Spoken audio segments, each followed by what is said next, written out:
ஓம் சாய்ராம், ஸ்ரீ சாய்ராம், ஜெய் ஜெய் சாய்ராம். சாய் பக்தர்கள் அனைவருக்கும் சாய் கீதை டிவியின் சார்பாக என் பணிவான வணக்கங்கள். சாய் தன் பக்தர்களை காப்பதற்காக எத்தனை பிறவிகள் ஆனாலும் அவர்களை பின்தொடர்ந்து வருவார் அப்படிங்கிறதுக்கு பாபாவே சொன்ன ஒரு கதையை தான் இன்றைக்கு நாம பார்க்க போறோம். ஒரு வழிபோக்கனிடத்தில் பாபா சொன்ன கதை தான் இது. இந்த கதையினுடைய தலைப்பு பாம்பும் தவளையும். இது சாய் சச்சரிதத்துல அத்தியாயம் 47ல இந்த கதை வருது.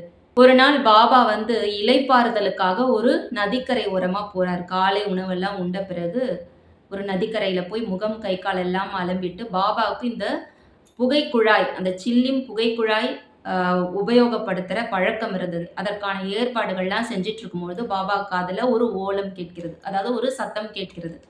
தொடர்ந்து பாபா அதற்கான ஏற்பாடுகளை செய்கிறாரு. 2 சிக்கிமுக்கு கல்லை எடுத்து நெருப்பு வர வைக்கிறதுக்காக அதை தேய்ச்சிக்கிட்டே இருக்கும்போது அந்த பக்கமாக ஒரு வழிப்போக்கன் வரான். பாபாவை பார்த்ததும் பாபா பக்கத்தில் போய் உக்காந்து ரொம்ப பணிவன்புடன் பாபாவை தன் வீட்டுக்கு உணவு உண்பதற்காகவும் இலைப்பாறுதலுக்காகவும் அழைப்பு விடுக்கிறான். அப்போ மீண்டும் அந்த ஓலம் கேட்கிறது. புகையை பற்ற வைத்து அந்த வழிப்போக்கன் பாபாவிடத்துல கொடுத்துட்டு, இது என்ன சத்தம்னு தெரியலையே பாபா, என்ன சத்தம் அப்படின்னு பாபாவை கேட்கிறான். பாபா சொல்றாரு, ஒரு தவளையானது தன் முன் பிறவியில் செய்த பலனின் பழத்தை அறுவடை செய்து கொண்டிருக்கிறது. நம்மளுடைய கர்மாவை, நம்மளுடைய கடனை, முன்பிறவி கடனை நாம தானே அடைச்சாகணும். இதற்காக ஓலமிடுவதோ கதறுவதோ ஒன்றும் பயனற்றது அப்படின்னு பாபா சொல்றார்.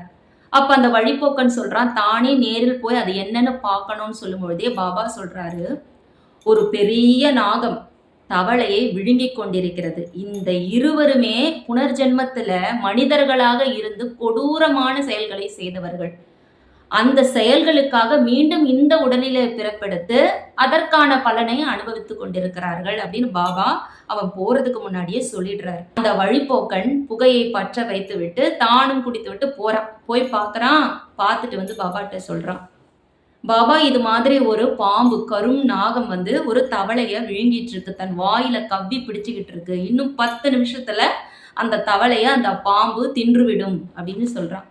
பாபாவுக்கு உடனே கோவம் வருது. சொல்றாரு, அது எப்படி நான் இங்க ஒருத்தன் இருக்கும் பொழுது என்ன மீறி அந்த தவளைய அந்த பாம்பு தின்னுடுமா, விழுங்கிடுமா?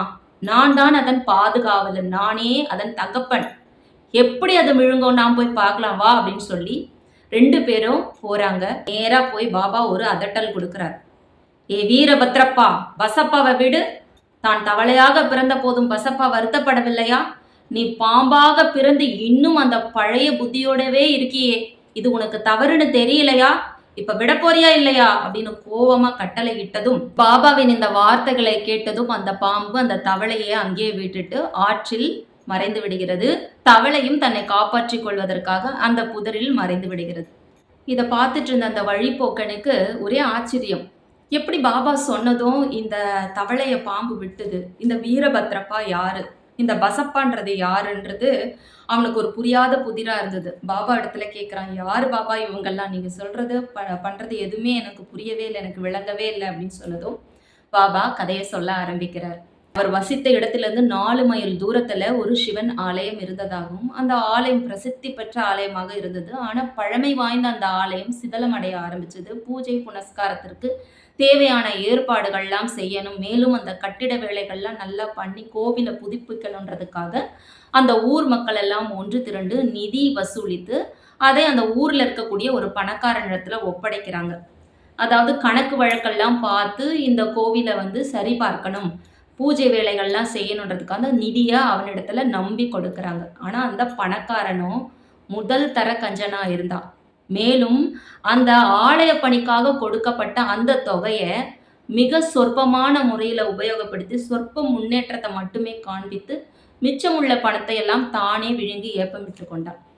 இது தெரியாத மக்கள் எல்லோரும் விழித்தார்கள். என்ன ஆச்சு, இவ்வளோ பணம் நம்ம கொடுத்தோம், வசூலித்து கொடுத்தோம், ஒருவேளை பணம் பத்தலையா என்னன்னு தெரியலையே அப்படின்னு போய் மீண்டும் அந்த பணக்காரன் இடத்துல பேசும்போது அந்த பணக்காரன் சொல்றான், ரொம்ப நம்பத்தக்க வகையில ரொம்ப இனிமையாக பேசும் திறன் உள்ளவன்றதுனால அந்த மக்கள்லாம் நம்புற மாதிரி பொய் காரணங்கள் எல்லாம் சொல்லி மீண்டும் பணம் வசூலித்து தருவதற்கான எல்லா வழிவகைகளையும் அவன் பண்ணிட்டான்.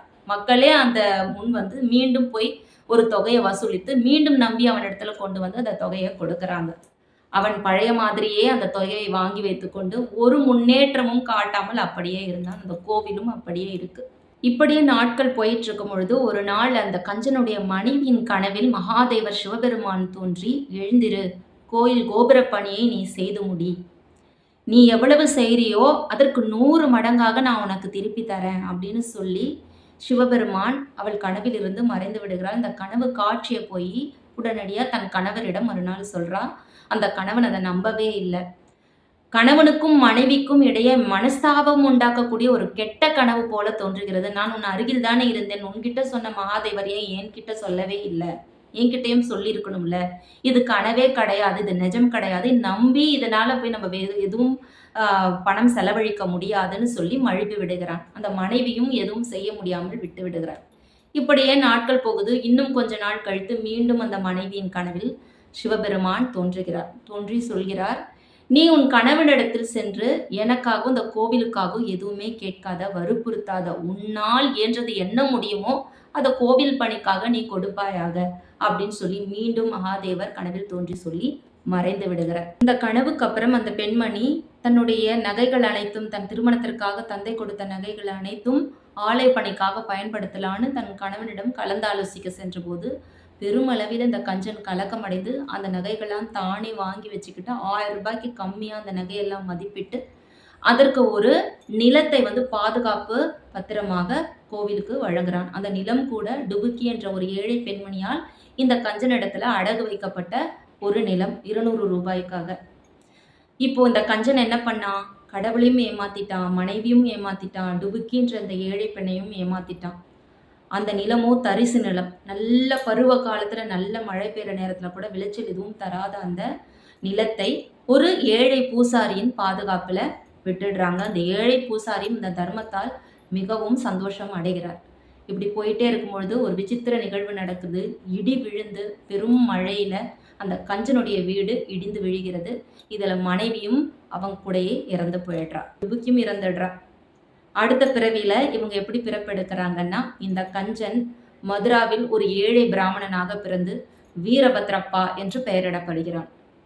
அவனுடைய மனைவி கௌரி என்ற பெயர் கொண்டு ஒரு ஏழை பூசாரிக்கு மகளாக பிறக்கிறாள். இந்த டுபுக்கி என்ற பெண்மணி ஆணாக பிறந்து அந்த கோவிலில் பணி செய்யும் ஒரு பணியாளனின் மகனாக பசப்பா என்று பெயரிடப்பட்டு அழைக்கப்படுகிறான். அதாவது சனபசப்பா. அந்த பூசாரி பாபாவிடத்துல நட்பு பூண்டவனாக இருந்தார். புகைப்பிடிப்பதற்காக பாபாவுடன் இருப்பார், உரையாடுவார். அப்படியே பாபாவிடத்துல அவங்களுடைய மகளான கௌரியும் ரொம்ப பக்தி பூண்டவளாக இருந்தால். வேகமா வளர்ந்த பொழுது வரனுக்காக பாபாவிடம் இந்த பூசாரி ஆலோசனை கேட்கும்போது பாபா சொல்றாராம், நீ மாப்பிள்ளை தேடி போ தேவையில்ல, மாப்பிள்ளையே இங்க வருவாரு, கொஞ்சம் காலம் போரு அப்படின்னு சொல்லும் பொழுதே இந்த வீரபத்ரப்பா ஊராக சுற்றி திரிந்து வந்து விடுகிறார். பாபாவின் பரிந்துரையின் பேர்ல 2 பேருக்கும் திருமணம் நடக்குது. வீரபத்ரப்பாவுக்கு ஒரே சந்தோஷம். அதனால பாபா மீது ரொம்ப பக்தி உடையவனாகவும் அன்பு கொண்டவனாகவும் இருந்தார். ஏன்னா பாபா அவனுடைய திருமணத்திற்காக பரிந்துரை செய்தார் இல்லையா, அதனால அன்பு, அது உண்மையான அன்பு கிடையாது. இந்த பிறவியிலும் அந்த கஞ்சன் பணத்தாசை பிடித்தவனாகவே இருந்தான். பாபாவிடத்துல ஆலோசனை கேட்டான் பணம் சம்பாதிக்கிறதுக்காக. அப்பதான் ஒரு விசித்திரமான சம்பவம் ஒன்று நடக்குது. இந்த கோயில் நிலமானது 100 மடங்கு அதிக விலை போகுது. அதாவது கௌரியோடைய அந்த ஆபரணங்களுடைய விலையை விட 100 மடங்கு அதிக விலை, 1 லட்சம் ரூபாய் வரைக்கும் விலை போகுது.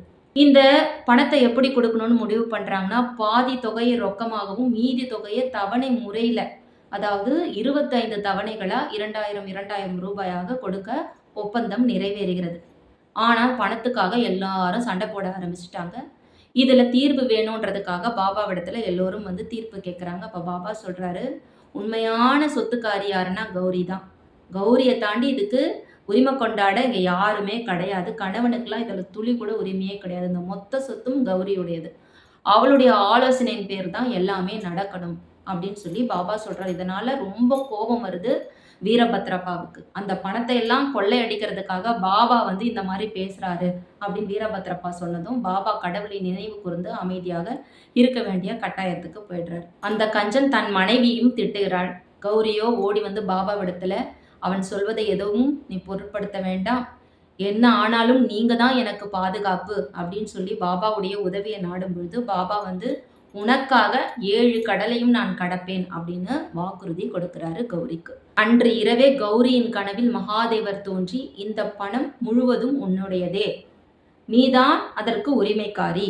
அதனால அது உன் விருப்ப பிரகாரம் நீ செலவிட வேண்டும். இதுல யாருக்கும் எந்த உரிமையும் கிடையாது. கோவில் பணிக்காக அந்த பணத்திலிருந்து கொஞ்சம் எடுத்து செலவு பண்ணு. அத நீ செலவு பண்ணும்பொழுது சனபசப்பாவிடம் கலந்து ஆலோசனை செய்து கொள். வேறு எதுவும் நீ செய்ய வேண்டாம். மேற்கொண்டு அந்த பணத்தை எடுத்து எதற்காக நீ செலவு பண்ணணும்னு நினைச்சேன்னா மசூதியில் இருக்க பாபாவின் ஆலோசனையை கேட்டுக்கொள் அப்படின்னு சொல்லி சிவபெருமான் கனவிலிருந்து மறைந்து விடுகிறார். மறுநாள் காலையில பாபாவை பார்த்து கௌரி தன் கனவை பற்றி சொல்கிறாள், ஆலோசனை கேட்கிறாள். அப்ப பாபா அவளுக்கு ஒரு நல்ல ஆலோசனை கொடுக்கிறார்.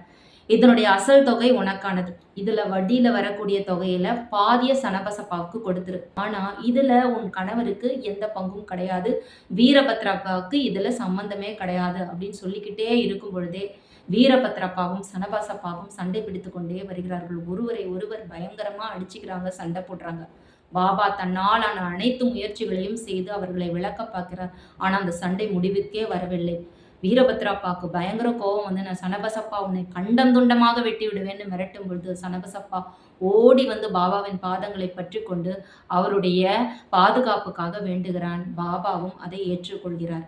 பாபாவும் சனபசப்பாவை தன் எதிரியின் கொடும் கோபத்திலிருந்து காப்பதாக வாக்குறுதி கொடுக்கிறார். சில காலங்களுக்கு பிறகு முறையே இருவரும் ஒரு பிறவி எடுக்கிறார்கள். அந்த பிறவியிலே சனபசப்பா தவளையாகவும் வீரபத்ரப்பா பாம்பாகவும் பிறக்கிறார்கள்.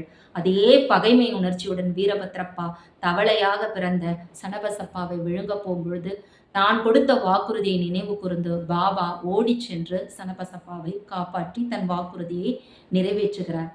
என் இறைவன் தன் பக்தர்கள் கடுமையான துன்பத்தில் இருக்கும் பொழுது ஓடி சென்று உதவுகிறார். அது போலத்தான் நானும் என் இறைவனால் அனுப்பப்பட்ட நானும் என் பக்தர்களை காப்பதற்காக ஓடி செல்வேன். என் வாக்குறுதியை காப்பாற்றுவதற்காகவும் நிறைவேற்றுவதற்காகவும் நான் இங்கு இருக்கிறேன்னு பாபா சொல்றார்.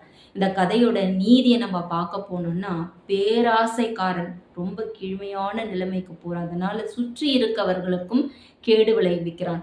இன்னும் முக்கியமான ஒரு மூல கருத்து என்னன்னா, நம்ம செய்த பாவங்களுக்கான வினைப்பயனை நாம தான் அனுபவிக்கணும். என்ன விதைக்கிறோமோ அதை தான் நம்ம அறுவடை செய்வோம். நல்லதை விதைத்தால் நல்லதை அறுவடை செய்வோம், தீயதை விதைத்தால் தீயதை தான் அறுவடை செய்வோம் அப்படிங்கிறது தான் இந்த கதையோட முக்கிய நீதி. இந்த கதையை உள்வாங்கிக்கிட்டு நம்ம பழிபாவங்களுக்கு அஞ்சி நம்ம வாழ்க்கையை வாழ்வோம். ஜெய் ஜெய் சாய்ராம். சாய்கீதை டிவியை தொடர்ந்து பாருங்க. இதுவரைக்கும் சாய்கீதை டிவியை சப்ஸ்கிரைப் பண்ணாதவங்க சப்ஸ்கிரைப் பண்ணுங்க, லைக் பண்ணுங்க, கமெண்ட் பண்ணுங்க. ஜெய் சாய்ராம். உங்களுடைய அனுபவங்களை பகிர்ந்து கொள்ளுங்கள். நாங்கள் பேசி போடுறேன் கூட யாருமே பேசுறதே இல்லை. அதனால இந்த கதையை பற்றி உங்களுடைய கருத்தை சொல்லுங்க. ஜெய் ஜெய் சாய்ராம்.